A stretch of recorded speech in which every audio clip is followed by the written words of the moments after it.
The chance of seeing an alpine landslide in its moment of creation is too good to miss.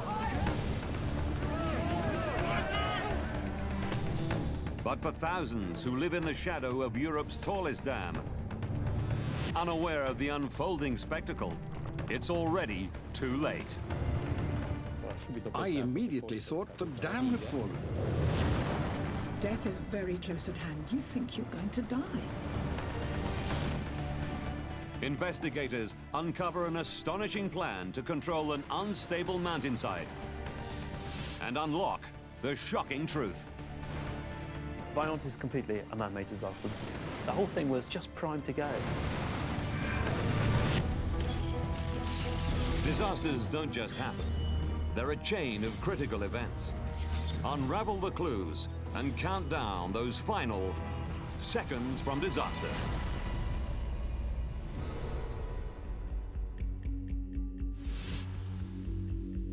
Northern Italy, the Vaillant Valley.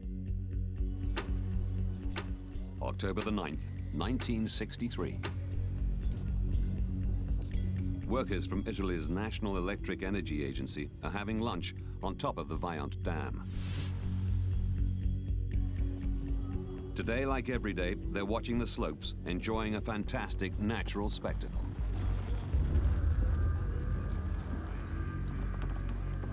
As chunks of Mount Toc slip towards the reservoir.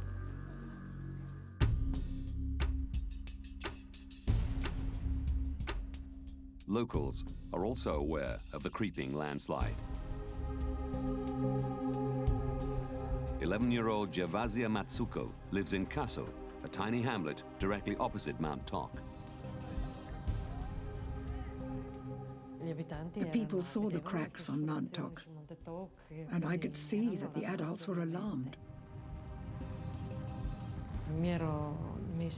I was worried too. A week before, my mother told me that she'd dreamed of suffocating in the water.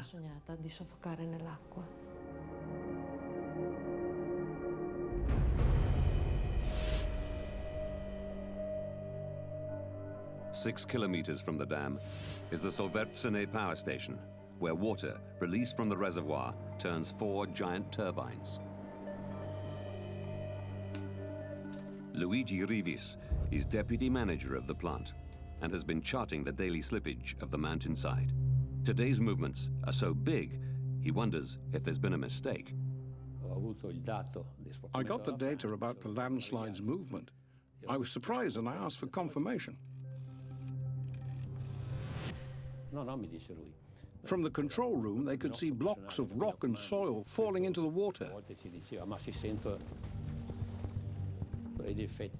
In fact, the chart showed that the landslide was about to fall.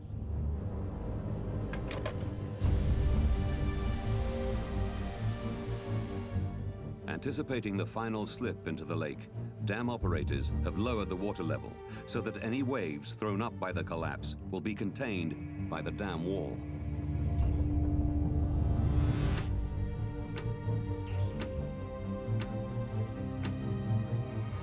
Along the slopes of Mount Toc, power company officials insist farmers move their animals off the mountainside. Local priest Don Carlo Onorini senses the anxiety of the villagers. We knew something, but they were all rumors. We didn't know if Toc would fall, how much might fall, or even if the dam might collapse.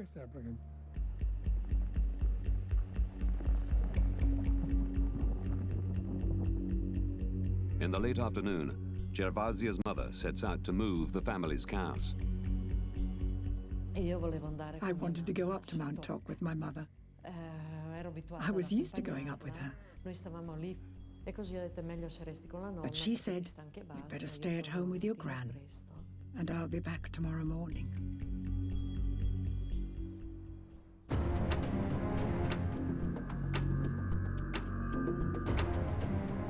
In Longarone, a small town just 2 kilometers from the bottom of the dam, another schoolgirl, Michela Coletti, is eating supper with her family. In Longarone, the atmosphere had been a bit different for a while. You could hear strange rumors. Michaela's father works at the dam, and her mother has been alarmed by what he's told her. I had heard my mother saying it is better to send the children away. I was flabbergasted. And I thought, what did we do that our mum wants to get rid of us? My dad replied, if we must die because the dam collapses, it is better to die together.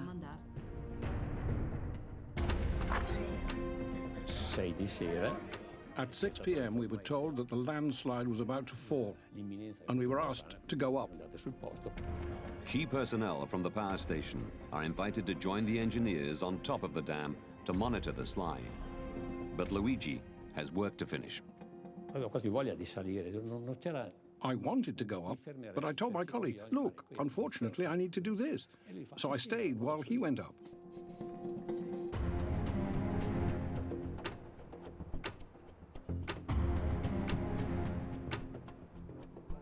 From their privileged position on top of Europe's tallest dam, Luigi's colleagues expect to be eyewitnesses to the creation of a tsunami-like wave up to 20 meters high as the landslide slips into the water.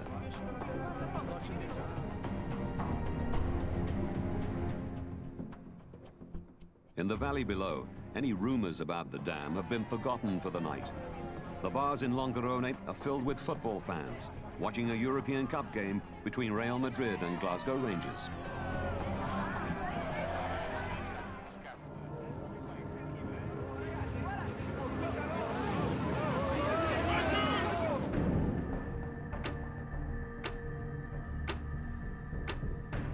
In Casso, high above the dam, Gervasia is fast asleep.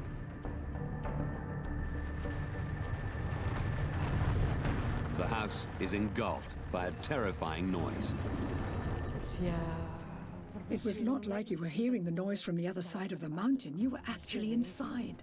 It was something immense. My gran said it's the end of the world.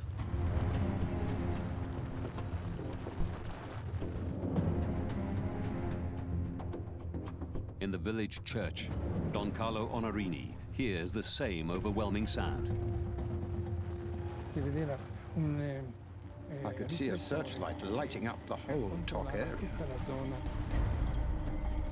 I saw a black thing. It was a shadow, a tall shadow. It was rising.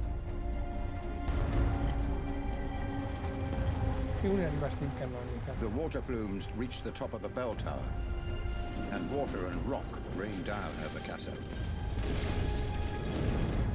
I fell to my knees, shouting with fear.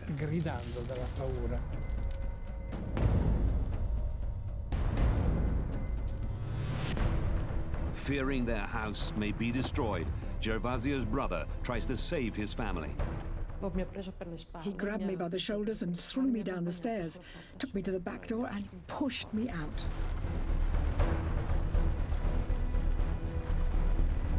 Casso is more than 250 meters above the reservoir, but is swamped. I was running like crazy because I was really frightened now. My instinct telling me to head upwards. You think you're going to die.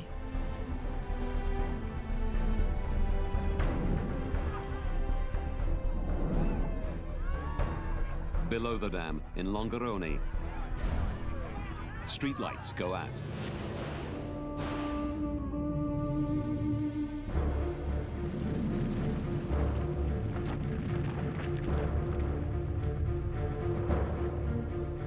Michaela Coletti is in bed.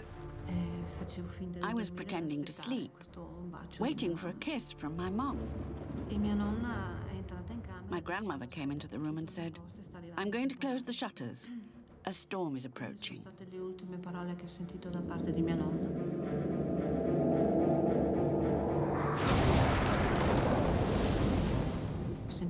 I felt my bed folding in half, and I was inside.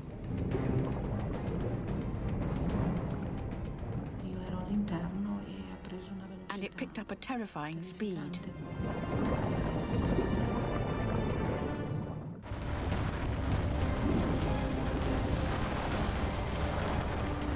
A 70-meter-high wall of water swamps Longarone and sweeps on down the valley, flattening buildings, killing hundreds.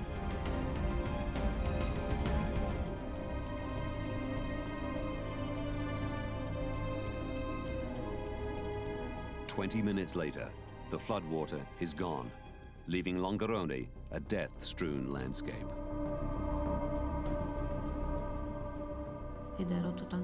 I was totally buried in rubble.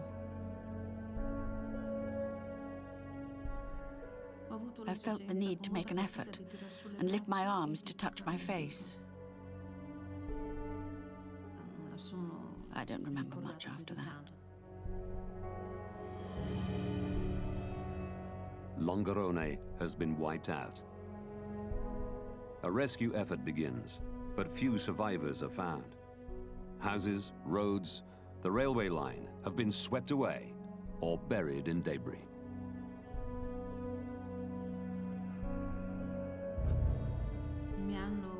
I was found sometime after 2:30 a.m. They found me completely buried, with just a hand and foot sticking out. Michaela is one of 30 children rescued, the only one of her family to survive.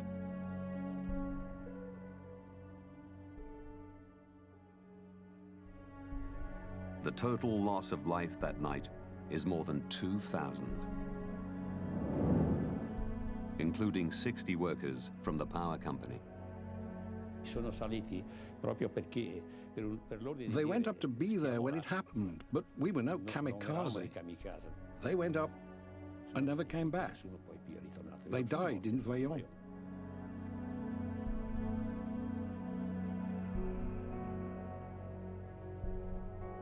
In the light of dawn, rescue workers are staggered to see that rock and mud have now filled the huge reservoir, and a ghostly M-shaped scar of freshly exposed limestone identifies where farmland had been just hours earlier.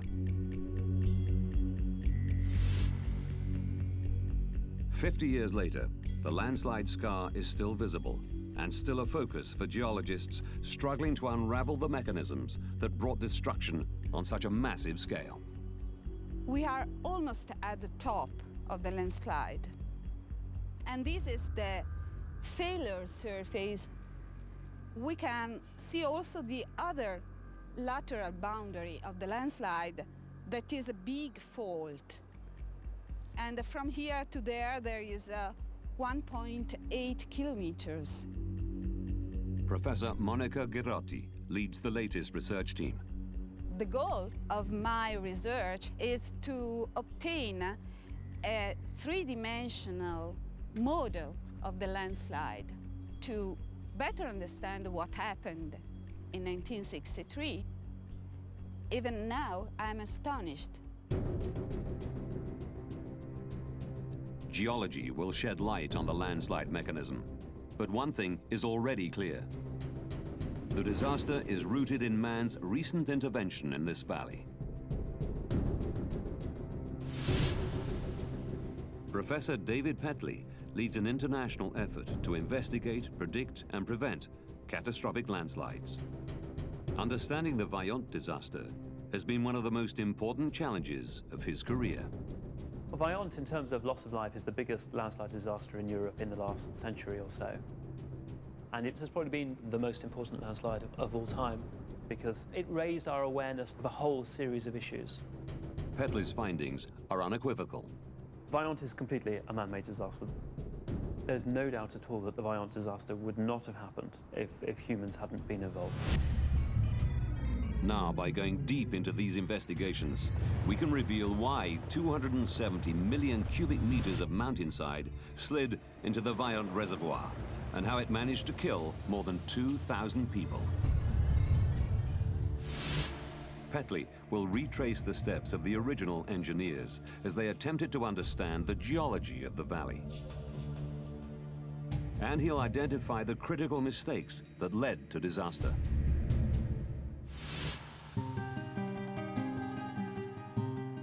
1956, excavation begins for the foundations of the Vaillant Dam. It will block a precipitous gorge to create one of the deepest man-made lakes in the world and generate hydroelectricity to power Italy's post-war economic boom.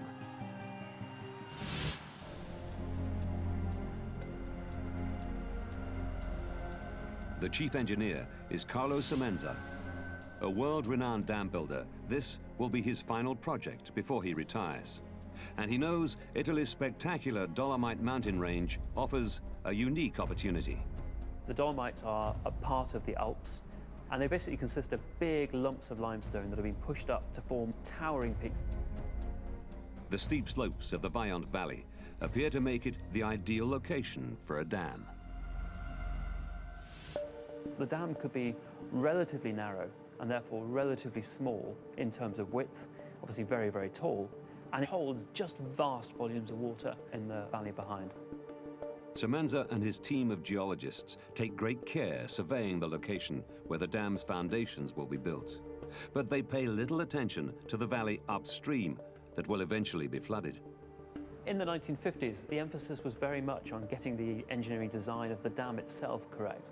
And really very little effort was put into understanding the upstream geology. It was considered that that wasn't really relevant to the dam or to the reservoir. Petley finds their casual attitude all the more alarming, given the region's well-known geological instability. Between the mountains in the valleys are much weaker rocks, sort of sands and clays and shales. And the whole system is folded and faulted, so it's quite disturbed. And that's the classic environment for creating landslides. None of this is news to the local population. They're constantly vigilant for signs of rockfalls and landslides. And Mount Toc, adjacent to the site of the dam, has even earned a nickname, the Walking Mountain. Construction continues for 2 years, and the 261-meter-high dam is almost complete when, on March the 22nd, 1959, a new reservoir at nearby Ponte suffers a huge landslide, creating a 20-meter-high tsunami-like wave, drowning one worker and overtopping the dam. This was the first time there was an understanding that there was a potentially really damaging effect of big landslides, and it sent a seismic shock through the reservoir industry in northern Italy. And it was just this mechanism that caused death and destruction in Vaillant. The mountainside slid into the lake, generating a massive tsunami. The dam remained intact, but the wave swept over it, swamping the valley below. The hydro industry had underestimated the potential consequences of flooding a valley. As a reservoir fills, slopes that have been drained into a deep valley for thousands of years become waterlogged for the first time, with surprising results. Rock that appears solid is often made of separate blocks held in place by gravity and friction. You have to think of a block, a rock on a hillside, being a bit like a boat. And when water level increases, the block starts to float. It doesn't completely float, it just becomes more buoyant.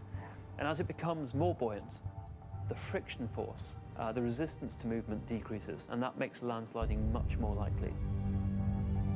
Fearing a repeat of the fatal landslide and tsunami in Ponte, the power company commissioned a survey of the banks of the proposed reservoir in the Vaillant Valley.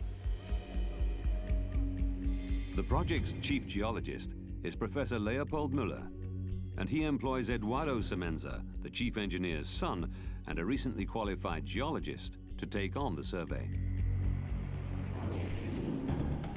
Eduardo walks every inch of the valley, making observations of the rock formations. When he sees evidence of ancient large-scale movement in the steep slopes close to the dam, it looks like the power company's worst fears are confirmed. Eduardo Semenza was convinced that there was a big old landslide located on the south bank of the reservoir. An old landslide has already moved, so the rocks at the base of the landslide are likely to be much, much weaker. Eduardo fears that flooding the valley could reactivate the landslide, which in turn could lead to a catastrophic tsunami, repeating the deadly Pontesay event on a mega scale. The landslide mass that he'd identified was within 100 meters of the dam site itself. If Eduardo is correct, then it could cause the whole dam project to be abandoned. For Eduardo's father, Carlos Semenza, the news is devastating.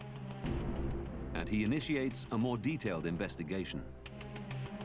If this is the site of a giant ancient landslide, evidence will exist in the underground rock strata. Engineers dig 3 boreholes into the mountainside in the danger zone identified by Eduardo. And the geology team look for signs of previous movement, shattered rock, or unstable layers of clay.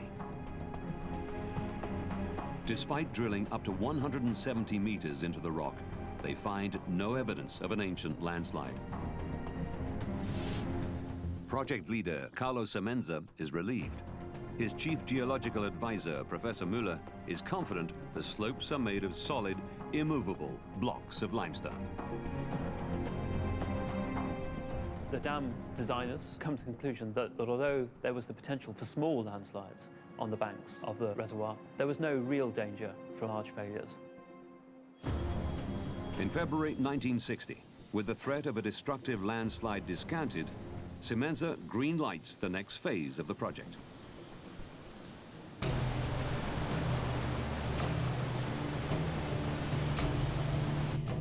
Before handing the dam over to the power company, they must confirm its structural integrity by filling the reservoir to the top. By October, the reservoir is 170 meters deep, 91 meters below maximum. And the dam is holding up perfectly. But then, a setback. Farmers discover a huge M-shaped crack directly above the reservoir.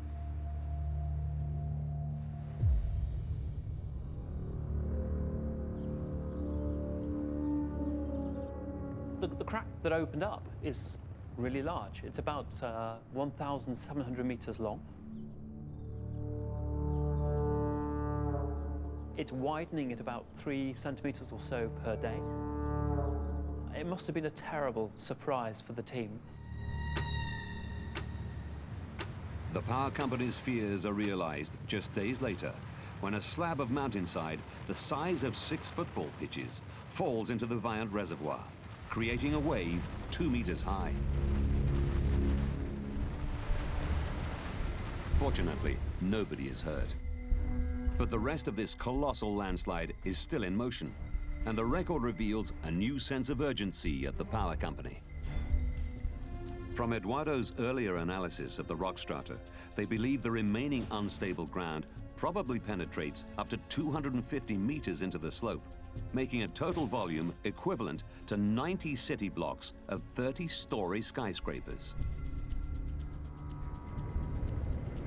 Chief engineer Carlos Semenza needs to tame this mountainside before the whole unstable mass slams into the lake and swamps the valley below.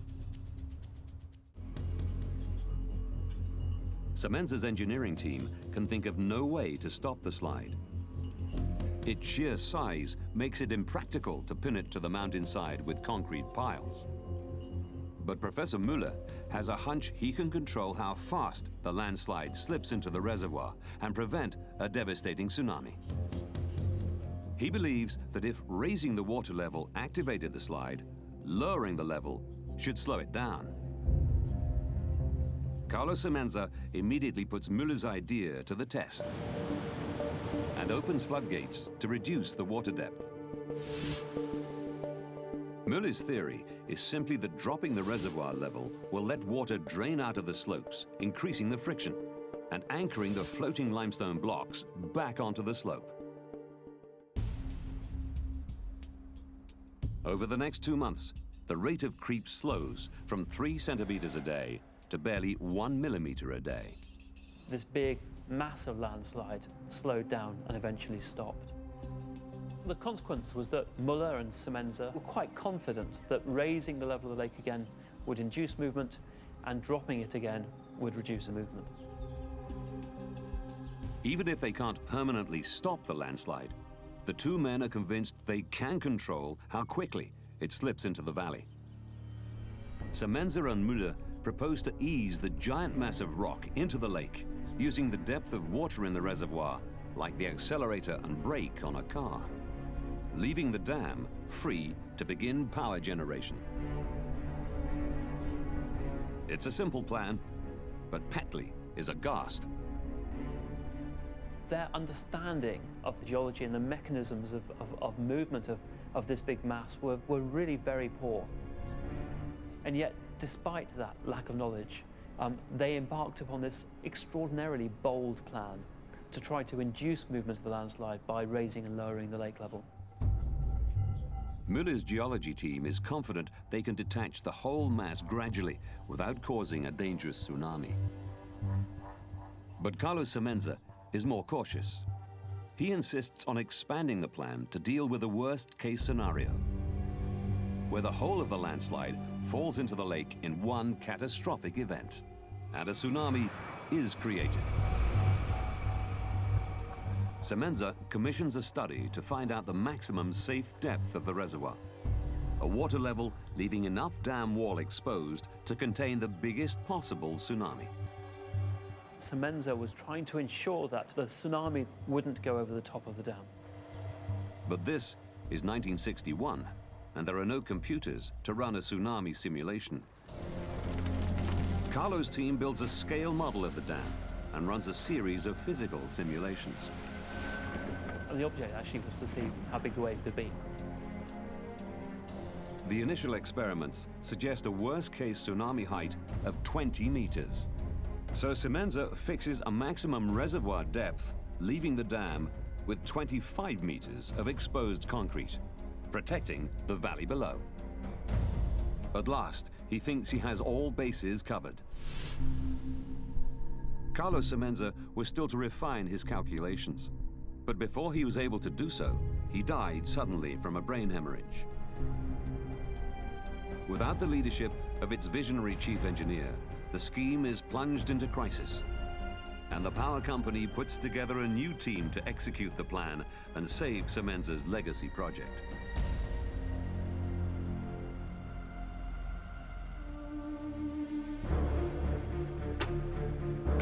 September the 26th, 1963. In the 2 years since the bypass tunnel was completed, the reservoir level has been systematically raised and lowered to coax the landslide down into the flooded valley. And so far, the plan has worked. 2 weeks before the disaster, the landslide has moved a total of 3 meters. The dam operators are now really quite confident about their ability to control the landslide. The reservoir is now the highest it's ever been, 245 meters above the base of the dam, a full 10 meters higher than Semenza's maximum safe level.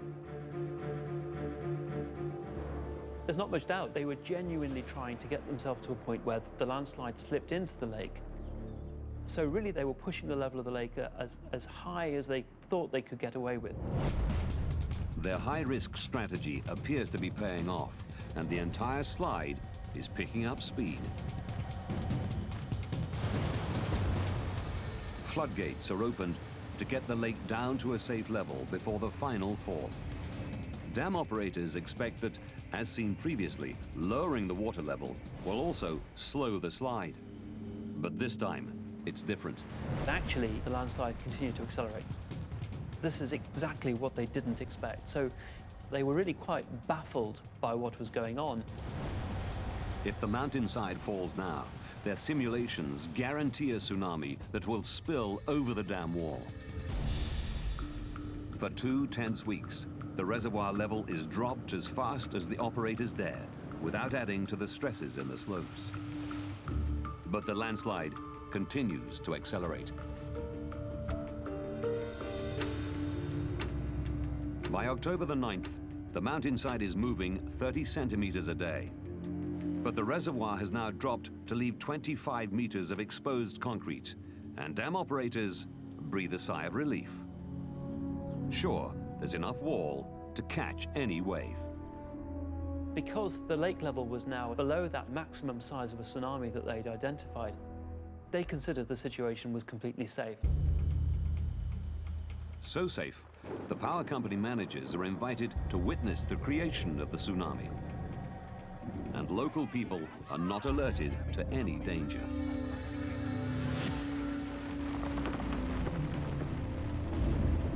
But instead of the predicted 20-meter tsunami, the wave towered over 200 meters above the dam. An astonishing 10 times bigger than expected.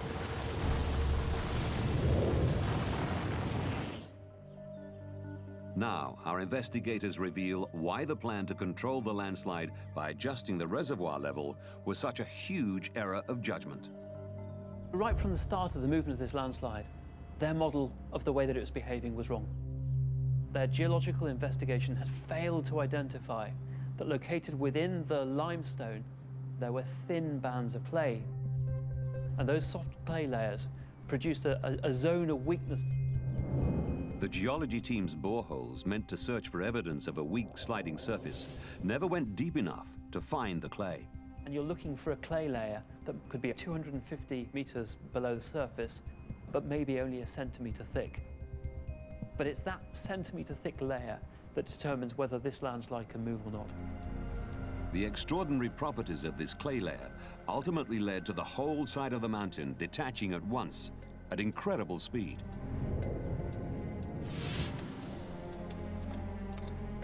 Monica Garotti's survey of Mount Toc has revealed the clay deposits that Müller's team missed. These are the clays on which the 1963 landslides moved. It is a continuous layer. When this layer failed, the mass moved. But Garotti's investigation focuses on another quirk of this thin layer of clay. These clays are an impermeable material that doesn't permit water to pass. A waterproof layer suggests an entirely new mechanism for the slide, never considered by Müller. Rainwater from high on Mount Toc could drain into the rock below the clay and become trapped. The increase in pressure pushing on the clay from below could destabilize the slide surface. But it would need an enormous volume of trapped water to shift the landslide mass. Crucially, Garotti's team have gathered evidence that rainwater from the entire upper part of Mount Toc collected in the limestone, isolated below the landslide. After heavy rain, a vast amount of water was trapped beneath the clay. With nowhere to go, the pressure below the clay spiked and the landslide got an extra jolt. It's clear to Garotti that in attempting to control the landslide by simply changing the level of the reservoir, they were missing a crucial element. It wasn't a good plan because Müller didn't consider the existence of clay inside the slope. And so he controlled only the lake levels, but not the rainfalls. It was a hopeless project. If the original geology team had known about the clay, Petley believes history would have taken a different path. Plenty was known about the fact that clay is a weak material. And so if they'd known that the clay layers were present, they almost certainly would have walked away from the site at that point. When Petley returns to the archive, he realizes just how close Müller came to identifying the clay layer. In 1961, Müller installed 4 water pressure gauges called piezometers to monitor the water level in the rock. He wanted to be sure the limestone slope was behaving the way his theory predicted. 3 of the devices confirmed Müller's expectation that the water level in the rock followed the level in the reservoir. But hidden in the data from the 4th piezometer, Petley finds devastating evidence of a clay layer. The water level in that borehole didn't really respond at all well to the level of water in the lake. The piezometer gave a high water reading, whatever the level of water in the reservoir. Now, this is probably an indication that actually the clay layers were trapping water at high pressure underneath the landslide mass. But Müller assumed the fourth piezometer was faulty and its data was wrong. Because the behavior of this borehole didn't really conform to their preconceptions of the way that the landslide was operating, it was ignored. For Petley, the seeds of the disaster were sown in this systemic failure to understand the geology of Mount Toc. What it shows is that if the model that you're operating doesn't actually explain some of the behavior that you're seeing, then your model is wrong. It's not that the landslide is doing something wrong. And failing to develop your model to that point means that you actually potentially allow a large landslide like this. Petley now understands why the landslide happened. But one final mystery surrounds the Vajont disaster. Why was the tsunami so much bigger than anyone expected?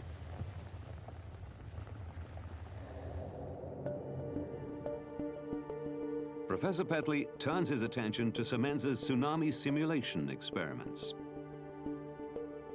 The model that they constructed suggested that the tsunami would be relatively small, 20 meters or less. The actual landslide generated a displacement wave that was more than 200 meters above the height of the dam.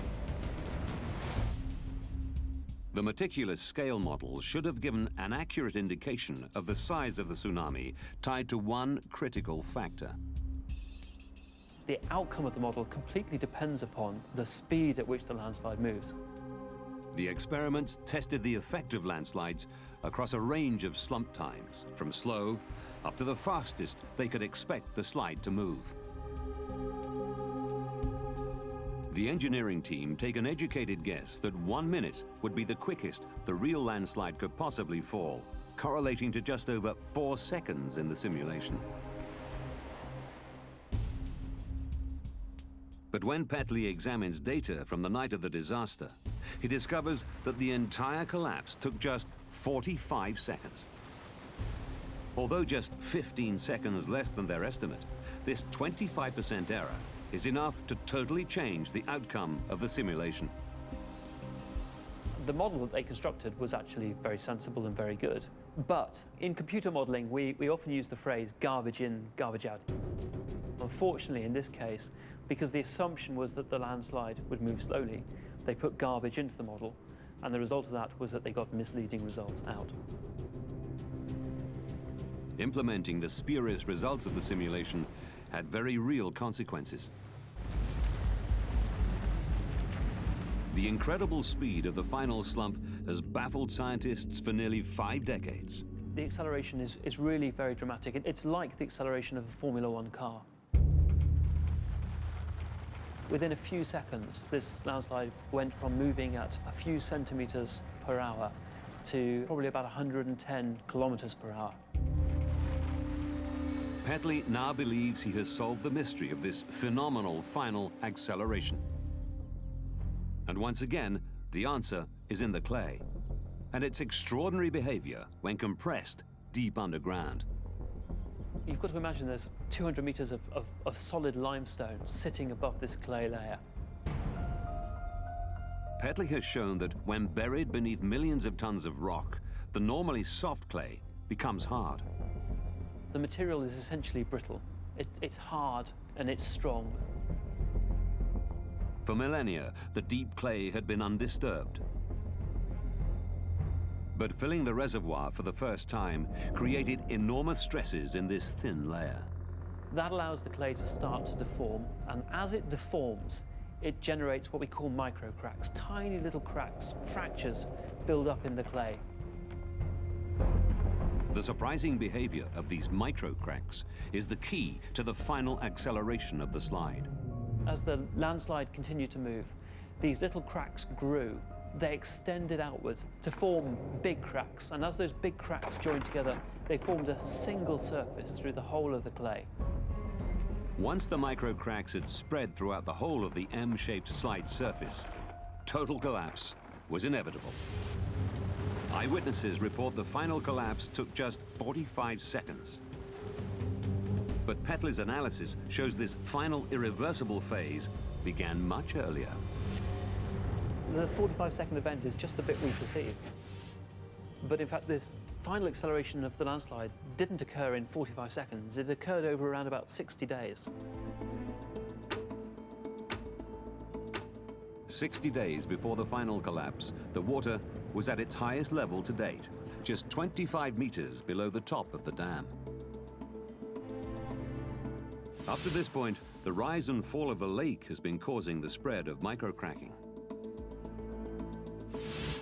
But now, the cracks have penetrated so much of the clay, a chain reaction begins, and the cracks spread by themselves.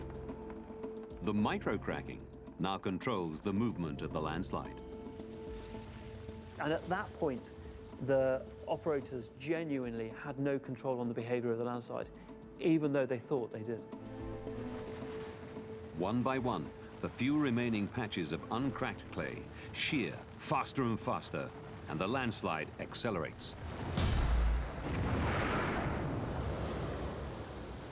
It's a classic runaway failure. The whole thing was just primed to go.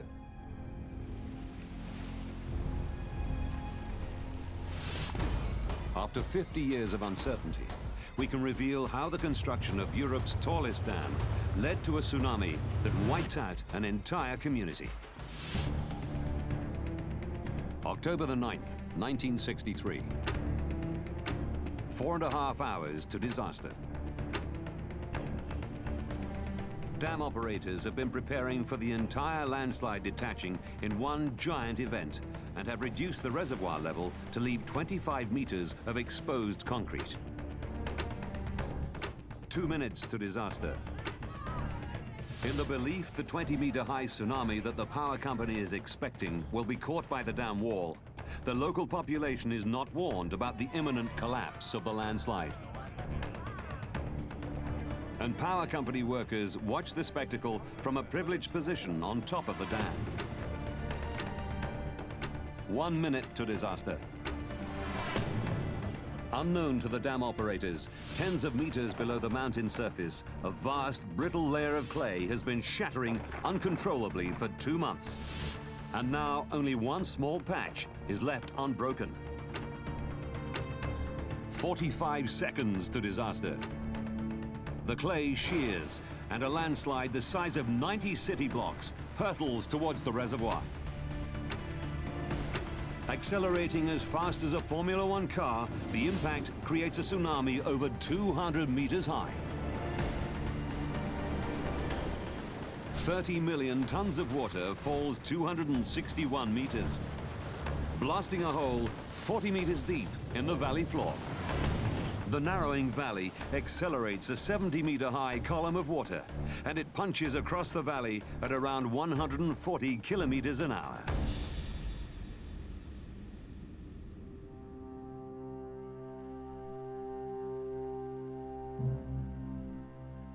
Longarone is destroyed in less than 2 minutes. I looked down from the helicopter and saw the place where the wave had come down. The whole valley disappeared. A valley vanished. Viant demonstrates the folly of humans and their failure to manage and understand natural systems. Their model for how to manage this landslide was completely wrong, and in fact led to the catastrophe that finally occurred. In 1971, 2 people were convicted of multiple manslaughter, including the chief engineer who took over from Carlos Semenza. He was sentenced to 2 years in prison. The power company was ordered to pay compensation to the victims. The Viant Dam, Italy's celebrated engineering masterpiece, never generated power again and remains a relic in the landscape. Today, engineers and geologists must always examine the slopes of proposed reservoirs and explain why they are safer than the slopes of the Viant Valley.